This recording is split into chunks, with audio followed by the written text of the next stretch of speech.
গতকালই বিধানসভায় পাশ হয়ে গেছে এসএলএসটি এবং টেট সংক্রান্ত গুরুত্বপূর্ণ বিলটি।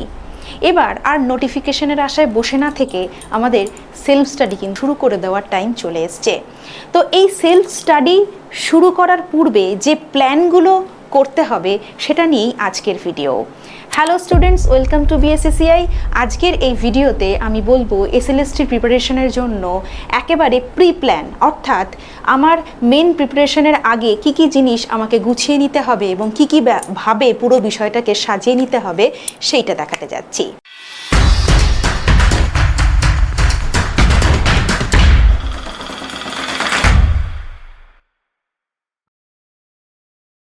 প্রথমেই যেটা বলবো সেটা হচ্ছে যে এই যে পরীক্ষাটি আমরা দিতে চলেছি এটা হচ্ছে একটি বহু পরীক্ষিত আমাদের পরীক্ষা এবং প্রচুর স্টুডেন্ট আমরা দীর্ঘদিনের আমাদের যে অধ্যাবসায় অর্থাৎ বিএ, এমএ, বিএড এই সমস্ত কিছু ডিগ্রি অর্জনের পরে আমরা কিন্তু অপেক্ষা করে আছি অধীর আগ্রহে এই দিনটির জন্য।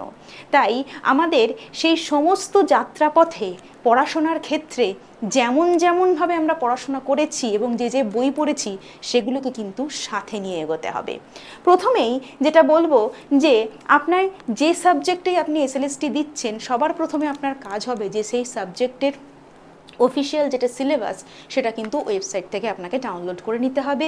বিএসসিসিআই এর ওয়েবসাইটে কিন্তু আপনারা প্রতিটি সাবজেক্টের সিলেবাস পেয়ে যাবেন। এরপর আপনাকে যে সেকেন্ড স্টেপে যেটা করতে হবে সেটা হচ্ছে প্রশ্নের ধরন বুঝতে হবে। সিলেবাস আপনি দেখলেন, প্রশ্নের ধরন বুঝতে হবে। প্রশ্নের ধরন বোঝার জন্য আপনাকে পিওয়াইকিউ দেখতে হবে, অর্থাৎ বিগত বছরের প্রশ্নগুলি আপনাকে দেখে ফেলতে হবে।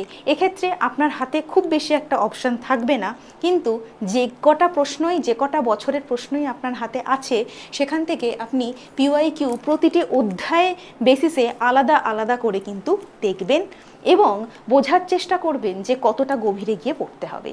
এখানে আমি একটি কথা বারবার বলে থাকি যে পিওয়াইকিউ অ্যানালিসিস মানে কিন্তু পার্টিকুলার ওই প্রশ্নগুলোর উত্তর খুঁজে বার করা নয়, বরং অপশানগুলো থেকেও কি কি তথ্য আসতে পারে সেগুলোও কিন্তু নোট ডাউন করা। এবার আমরা দেখব যে কোন কোন বিষয়ে আমরা বেশি করে ফোকাস রাখব। প্রথমে বলি যে এসএলএসটির ক্ষেত্রে কনসেপ্ট একটা গুরুত্বপূর্ণ বিষয়, যেটা আজকে দাঁড়িয়ে 3 মাস বা 4 মাসের প্রিপারেশনে হয়তো কমপ্লিট হয় না, কারণ আমরা এমএ, বিএড বা বিএ ক্লাসে যা পড়ে এসেছি সেই সংক্রান্ত বইপত্রগুলো কিন্তু আমি প্রথমেই বলেছিলাম বার করতে হবে। তাই দেখুন, গাইড বুক আপনার লাগবে, মেন যে টেক্সট বুক, সেই বইগুলো লাগবে।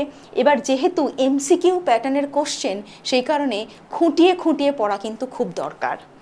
এরপর ক্লাস 9-10-এর যে সমস্ত বইগুলি রয়েছে, রাদার 9-10 থেকেও আমি বলবো ক্লাস একেবারে 6, 7, 8, 9, 10 যে স্কুল পাঠ্য বইগুলো রয়েছে সেই সমস্ত বইগুলি আপনি সংগ্রহ করবেন এবং সেটার থেকে আপনি বোঝার চেষ্টা করবেন যে কোন কোন অধ্যায়ে কোন কোন অংশে ফোকাস করা হচ্ছে, বেশি গুরুত্ব দেওয়া হচ্ছে। সেই অনুযায়ী কিন্তু আপনি বইগুলো যেন এমনভাবে দেখবেন যাতে আপনার নখদর্পণে থাকে। এরপর একটা রিয়েলিস্টিক রুটিন আপনাকে তৈরি করতে হবে। রিয়েলিস্টিক মানে অবশ্যই রিয়েলিস্টিক, অর্থাৎ যেখানে পড়াশোনা, ঘুমোনো, অন্যান্য কাজ সব মিলিয়ে একটা সুসংঘবদ্ধ একটা ব্যালেন্স থাকে।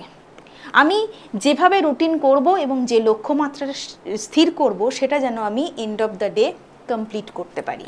কেমন?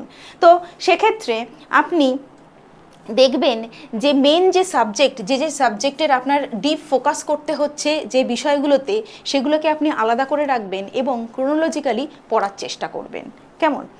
এরপরে আপনার ডেইলি একটা অ্যাটাচমেন্ট থাকবে, মানে ডেইলি একটা টার্গেট থাকবে যে ডেইলি আমি 3 ঘন্টা, 4 ঘন্টা বা 5 ঘন্টা এইটা আমি পড়বো, তো আমি পড়বই।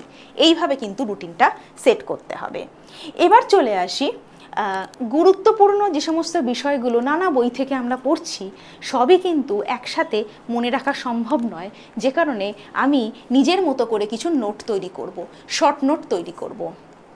গুরুত্বপূর্ণ তথ্য, সাল, তারিখ, সূত্র, যেগুলো পরীক্ষার আগের দিন আমি ঝটপট যখন রিভিশন দেব তখন যাতে পেতে পারি, তার জন্য এই নোটসগুলো কিন্তু আমি তৈরি করে রাখবো।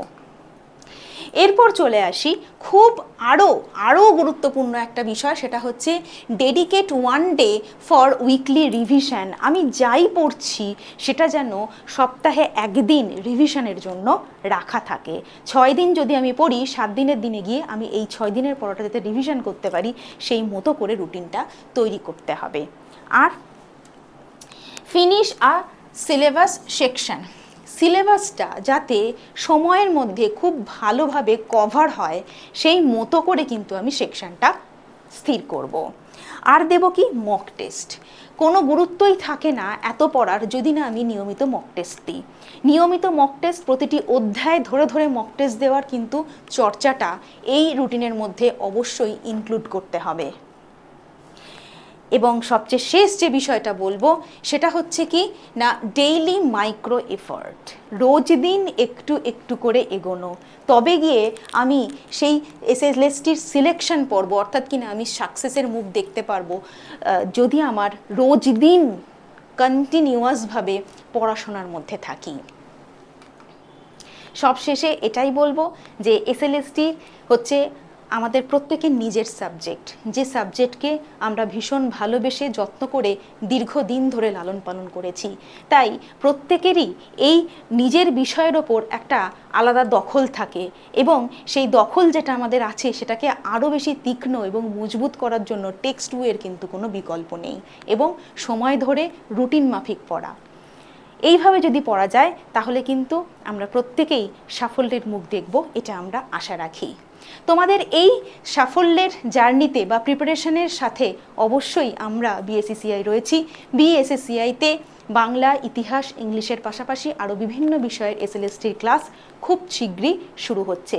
যারা বিএসসিসিআইয়ের সিট বুক করতে চাইছো তারা যদি স্পেশাল ডিসকাউন্ট পেতে চাও তাহলে অবশ্যই আমার কুপন কোড YT118 এই নাম্বারটি ব্যবহার করে নিজেদের সিট বুক করে নিতে পারো এবং আমাদের যে বিএসসিসিআই ডিজিটাল লার্নিং অ্যাপ আছে সেই অ্যাপ নিজের ফোনে ডাউনলোড করে রাখো যাতে নিয়মিত সমস্ত আপডেট অটোমেটিক্যালি তোমার ফোনে চলে আসে। Thank you.